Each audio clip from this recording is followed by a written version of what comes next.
Comedy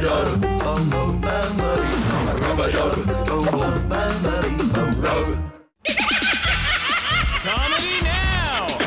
Uncensored! Starring Michael Harrison.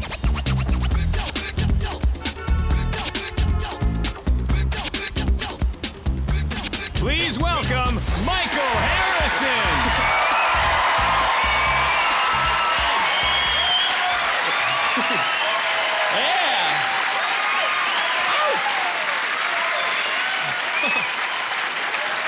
Sweet.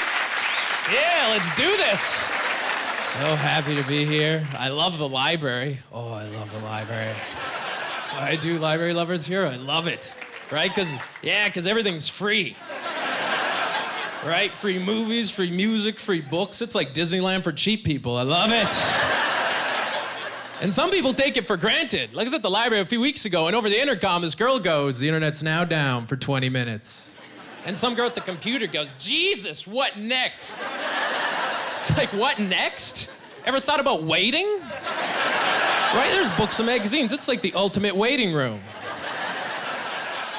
But she couldn't. She got up and she started railing the librarian, and this is what I heard her say. She's like, "You know what? We pay taxes. It's your job to maintain this." And I was thinking, if you depend on the library for your email, you probably don't pay taxes.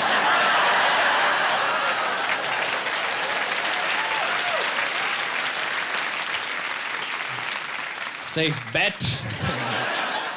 Well, the library I go to actually lets me take out 50 items, too. 50 items, that's awesome. You know what I could do with 50 items? I could start my own library. And I abuse it, too. I've actually taken out 43 items before.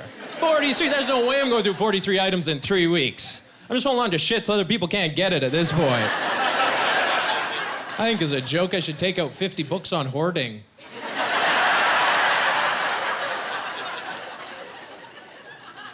Right? See the look on the librarian's face, like he's an asshole. I once did that bit out west, and it was great, because right after the show, this woman walked up to me, and she's like, "Hey, did you know in Newfoundland they let you take out unlimited items?" I was like, "Holy crap, that's awesome, really? You mean I could walk in a Newfoundland library and be like, 'It's all mine, you could go home early, all right?'" See you in 3 weeks, unless I renew the library.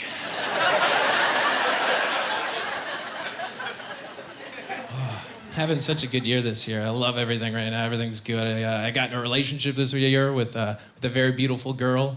Not to brag if anyone here's seeing someone ugly. All right.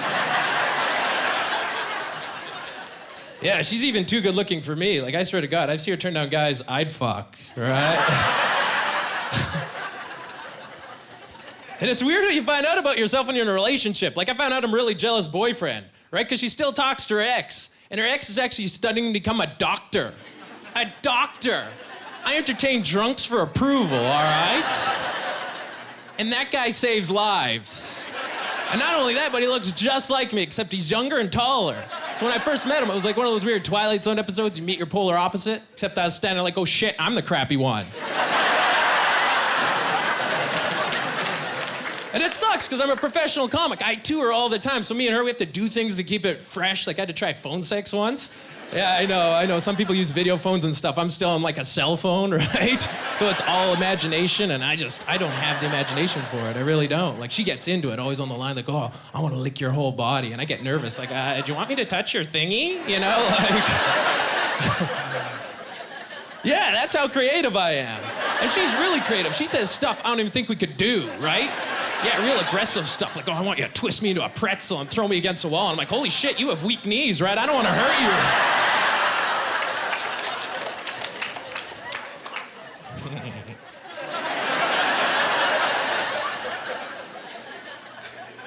She really likes romance. I'm not that good at romance. I think it's too expensive.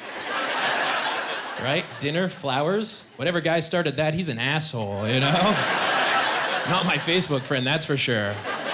Because if I could start that over, I'd take a girl over to my house to build a fort and eat cereal. Way cheaper, right? Show up to the bar like, "Yeah, I got 8 coaches and Fruit Loops. Let's do this." Because that's way more fun, and I feel like romance is sort of dying. Like, I was hanging out with one of my chick friends, and she was telling me that her boyfriend proposed to her in the middle of sex. I know, right? The middle of sex, that's insane. Like, why'd you want to ruin such a special occasion with a marriage proposal?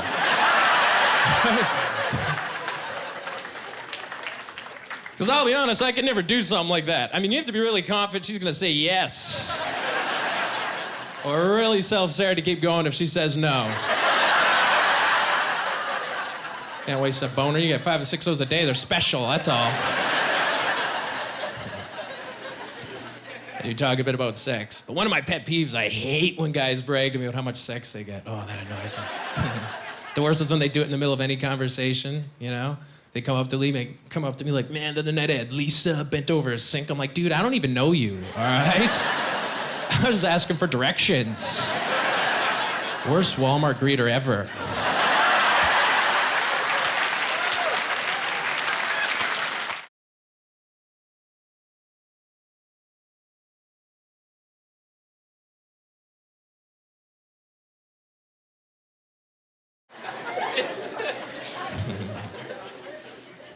By the way, I have a weird laugh. I guess some of you are all weirded out by me because you're like, he seems like a freak. What is wrong with him? I know. I was touring out west and some comic took me to the side and he's like, hey, you have a weird laugh, you should talk about it. Which made me sad. I was like, well, I hate your hair, so go to hell, okay? And I was out touring in Calgary at the time and the Stampede was going on. It has my favorite ride, the Zipper. Right? I was so psyched to go on it. So me and my buddy decided to go, but then the day of, he tells me that he's super hungover, which sucks for me because you have to double up to go on the ride. So some parents overhear us. They walked up to me. He's like, hey, do you want to take our 13-year-old daughter with you? And I was like, giddy up, let's do this, all right? Because I want to go on the ride. So for those who don't know what the Zipper is, this is all it does. It just twists you around and around and around. And it's going so fast, and I'm having so much fun that I start laughing. And the girl gets frightened, look at me like, is this guy freaking going insane? What's going on now? And I felt bad because this was like her first experience. I'm trying to make her feel better. I'm like, no, this is how I express joy. It's like, oh, mommy, I can't do this. Sounded like she was on a ride with the Crypt Keeper, you know what I mean? So, I come from a family, that's my background.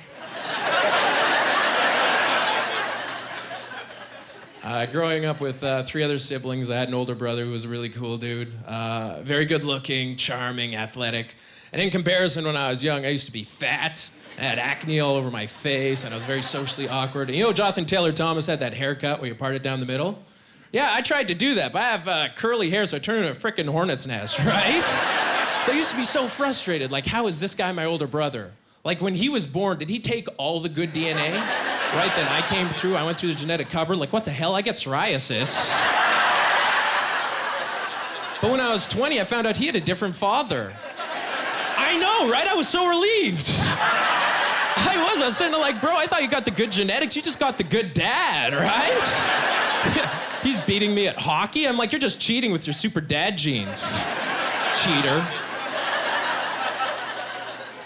Yeah, because my parents, they used to compare us all the time, which made me very insecure. Like, they once had a debate on who would win a fight when I was older, me or my brother Marty, right? And my mom's like, I think Marty will win, because he's a street fighter. And my dad's like, well, I think Mike will win, because he's smarter. Yeah, because apparently my dad's never been in a fight before. Right? Uppercuts, way more effective than algebra. And even then, the only thing I was really good at in school was English. So all I'm bringing to that brawl is Shakespeare. What do I do with that? Getting punched, like, why art thou hurt me?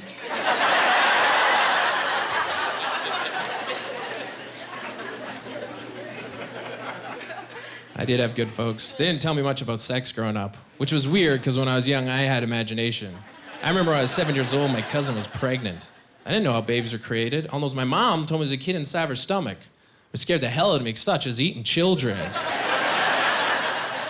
Yeah, by 7 months, she was huge. It's like, get this woman a pizza. I could be next. Come on. Coming over to visit, I'm trying to get my little sister to look tastier than me. That's not normal. Standing there like, Kyla, put chocolate syrup all over yourself. She'll be here soon, all right? Like, my parents were so conservative. The only thing they ever told me about the birds and the bees was when I was 9 years old, and this is what they said. They're like, Mike, did you know that you came out because of romance? Yeah, that's it. Like, what do I do with that knowledge? And now I'm just assuming what? My dad handed her a rose and she was so impressed I fell out? Because I know it's tough. Like, I know it's a tough thing to approach your kids with that topic. Like, I met one woman who was so nervous about telling her 16-year-old daughter that instead she offered her 30 grand to keep her virginity until she's 18. I know, 30 grand, that's insane, right? I kept mine for free. I gotta learn some tips from this kid. Are you kidding me? I do have good folks. They didn't actually teach me how to cook either, right? Or build. Like my dad, he's really good with his hands. And he didn't teach me any of that. Like I swear, at my place, if the toilet doesn't work, I move. You know, these are soft hands. If you high-five me, it's comfortable, all right? And my mom never taught me how to cook either because she was a control freak. She thought I'd mess it all up, right? And like sometimes I get her to try to teach me something, but the only thing she'd ever let me do was like menial tasks, right? Like one time she let me cut the tomatoes, you know, so I was just sitting there, I remember just cutting these tomatoes. And right in the middle, she actually flipped out on me. Just looked over, was like, you're cutting them all wrong. Like, it's getting smaller, I can't be that far off, you know? It's not like you handed me a tomato, turned around, looked back and saw me the bigger tomato. Yeah, and then she's one of those moms, by the time supper starts, you go back to her pleasant self and she'd like to give me credit. Standing there like, guess who helped me with dinner tonight? That's right, it's my son who's in the corner crying.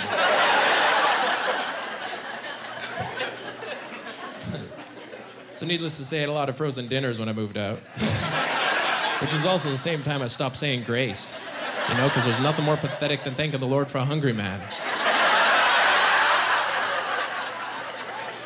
I love it. My parents, they think we live in a smarter generation too because we have the internet, right? My mom's always telling me, oh, you have the internet, you could look up anything.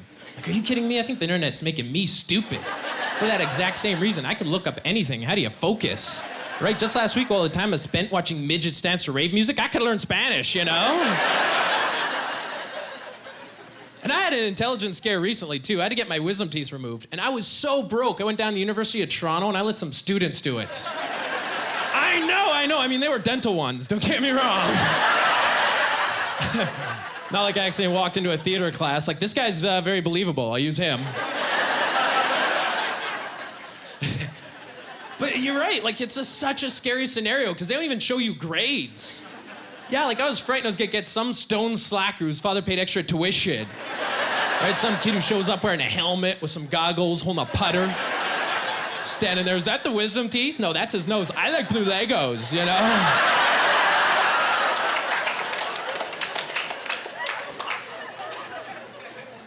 And it's normal to get your wisdom teeth removed. You get a swollen jaw. When I came to, I also had a black eye. Yeah, I don't even know how the hell I got that. All I know is I was put out and I came back, it was puffy, puffy cheek and a shiner. Ray standing like he's waking up. Should give us another 5 minutes.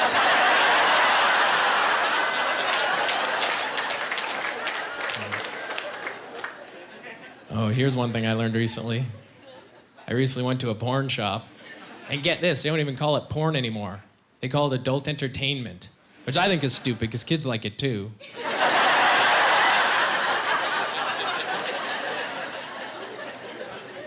And it actually reminded me of the first time I ever got one of those videos. I was in high school and about a 5-hour video. 5 hours. Yeah, I was 12, all right? I couldn't even beat 5 minutes. Like, I still haven't seen the end of that movie.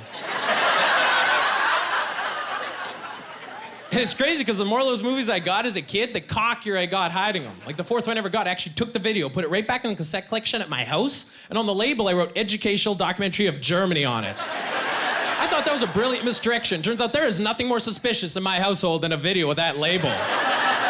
My dad cracked that case right away. He's like, Educational Documentary of Germany? Mike's an idiot. That's gotta be porn.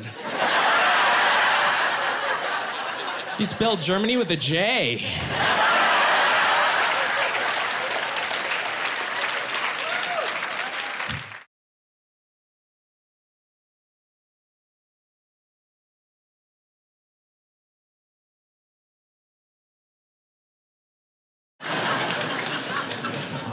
I do comedy all over the country, in bars mostly, which is funny because I'm not a big drinker anymore. I only drink on special occasions, like if I run out of weed.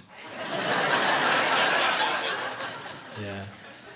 The odd time I do drink, though, I'm bad at it. I'm such a lightweight. Like, I've seen guys spend like $80 at a bar and still drive home, right? I'll spend $20, I'll walk into 3 trees, you know? And my friends love bragging about how much they could drink. They're always telling me, man, the other night at the bar, I had 12 beers, 4 shots of Jaeger, and a 5th of vodka. I think it's more noteworthy on how much I saved, right? I come back at them all confident, like, yeah, well, I had 4 beers, 1 shot of Jaeger, and I could still afford bail. And one thing I'm really addicted to is caffeine. Oh, I'm a caffeine junkie. It's so bad, I've upgraded to Starbucks, and my drink costs $5.03, and I do it every day. Every day. It's such an underrated addiction, right? You always hear cigarette smokers complaining, oh, I spend $10 a pack. Screw you. I wish I smoked cigarettes. Right? Because at least cigarette smokers share. Can't walk into a coffee shop jonesing like, buddy, I'm really strapped this month. Can I bum a sip?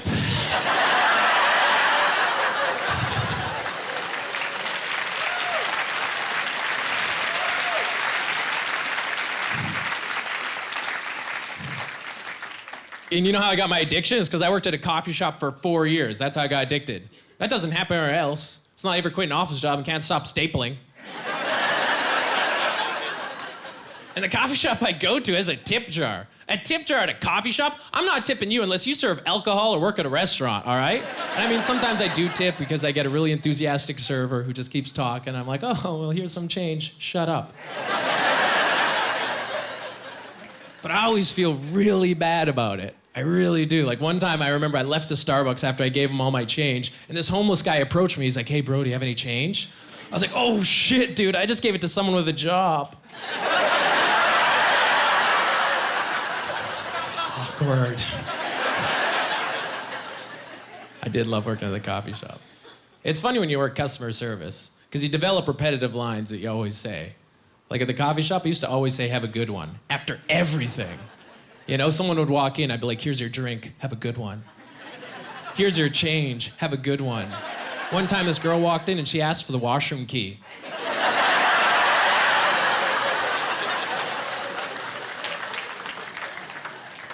Yeah, she did not have a good one after I said that. Oh, this is so awesome, I love this. I'm originally from Saskatchewan, I guess I'll tell you that. Yeah, it's really cold over there. Growing up, it was so cold. I remember I used to wear 2 jackets all the time. Like I'd go out shopping like, man, I bet that coat would look good with another coat.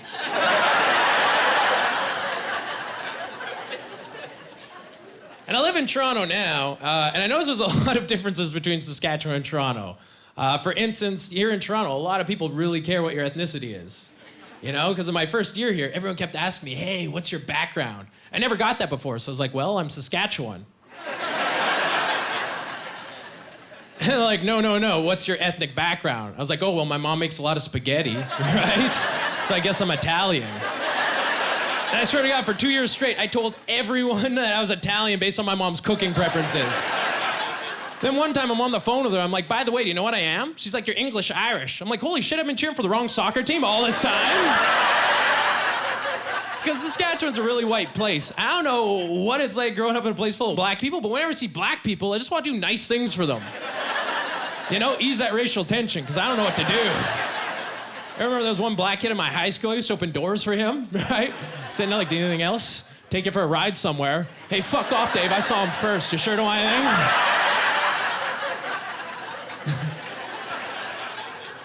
I know, the worst was when I had to play dodgeball with the one black kid, because no one wanted to throw the ball at him. It was like hot potato, right? It's like, you do it. No, I'm not falling for that. You do it. Someone hits him, you're like, racist.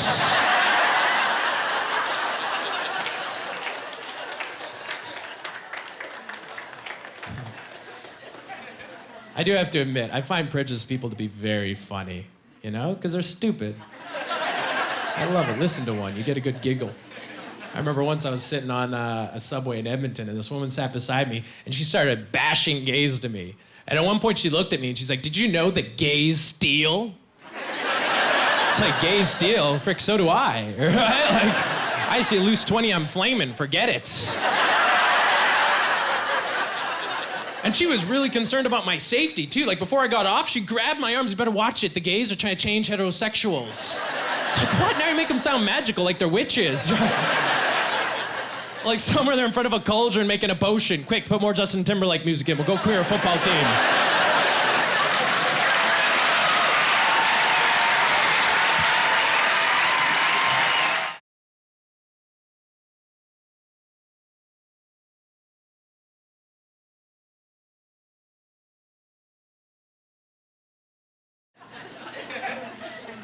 I was once in Vancouver, and my cousin took me to this strip club, right?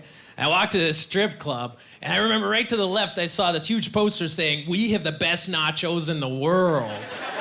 Yeah, how ugly are your strippers when you're promoting how good your food is? Sitting there like, man, you gotta try these nachos, they're really good. No, don't look at strippers and make you vomit, all right? We use real cheddar.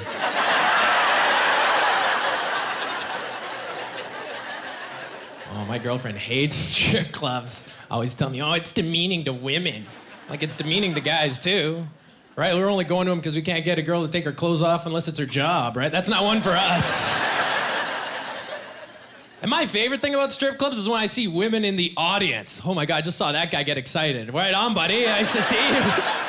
I know, I see women in the audience. That's the best part, right? I once saw a woman flash the stripper. Holy crap.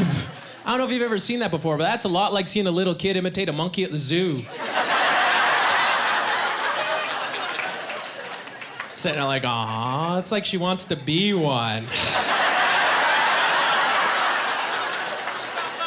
Now do it again, all right? I'll give you 50.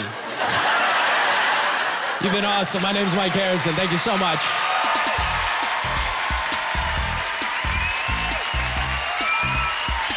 Ladies and gentlemen, Michael Harrison.